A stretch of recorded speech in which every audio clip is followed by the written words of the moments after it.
Antiques Roadshow guests, Chinese screen revealed as rare Korean treasure, sells for over $500,000.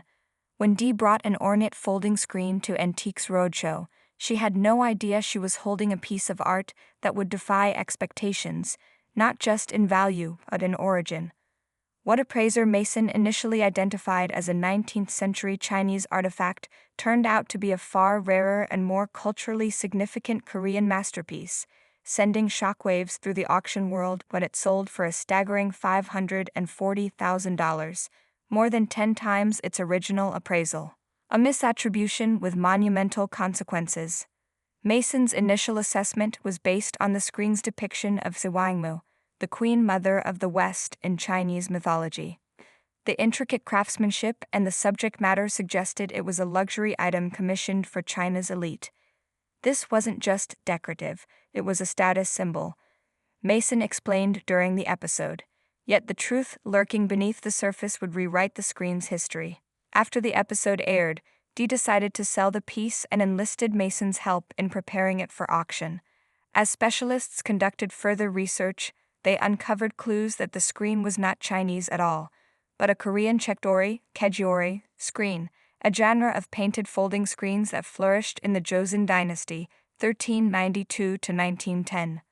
More astonishingly, this particular screen was a deliberate imitation of Chinese styles, created by Korean artisans for aristocratic patrons who admired Chinese aesthetics, but wanted works that reflected their own cultural sensibilities. The auction that rewrote the screen's story. When the screen went under the hammer, expectations were modest, until the first bid shattered Mason's $50,000 ceiling. The room went electric, Dee recalled. Bidders were jumping in from all over, private collectors, museums, even international buyers. Within minutes, the price surged past $100,000, then $300,000, before finally closing at $540,000. The frenzy wasn't just about rarity, it was about historical significance.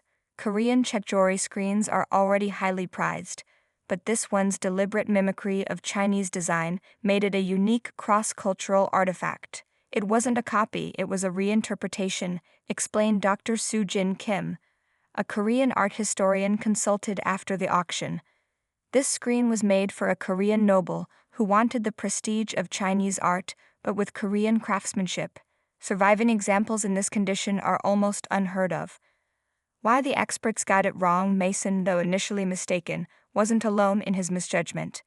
Many Western appraisers are more familiar with Chinese antiques than Korean ones, leading to occasional misattributions. Korean art has historically been overshadowed by Chinese and Japanese works in the global market, said Dr. Kim. But in recent years, collectors have started recognizing its distinct value. The screen's materials, delicate pigments, gold leaf, and high-quality silk, were consistent with high-end Chinese works, and its mythological theme further obscured its true origin. Only a close examination of the brushwork and structural details revealed its Korean identity.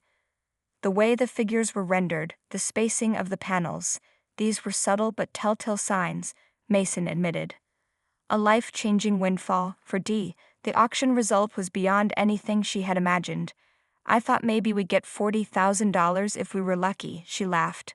When the final hammer fell, my daughter and I just stared at each other in disbelief. The proceeds will go toward her grandchildren's education and a family trip to Korea, a fitting homage to the screen's true heritage. Mason, too, was humbled by the experience. This is why I love antiques. They always have more to tell us, he reflected.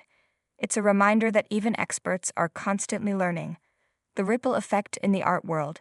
The sale has sparked renewed interest in Korean antiques, particularly kejeori screens. Auction houses have reported increased inquiries from collectors, and museums are revisiting their own collections for potential misidentified works. This could be a watershed moment for Korean art visibility, said Dr. Kim. For Antiques Roadshow, the incident underscores the unpredictable nature of the art market. While appraisals offer educated estimates, true value is ultimately determined by demand, and sometimes a piece's hidden history can make all the difference. As for Dee, she's still processing her good fortune. All these years it was just sitting in my house, she said. Now I know it wasn't just a screen. It was a treasure.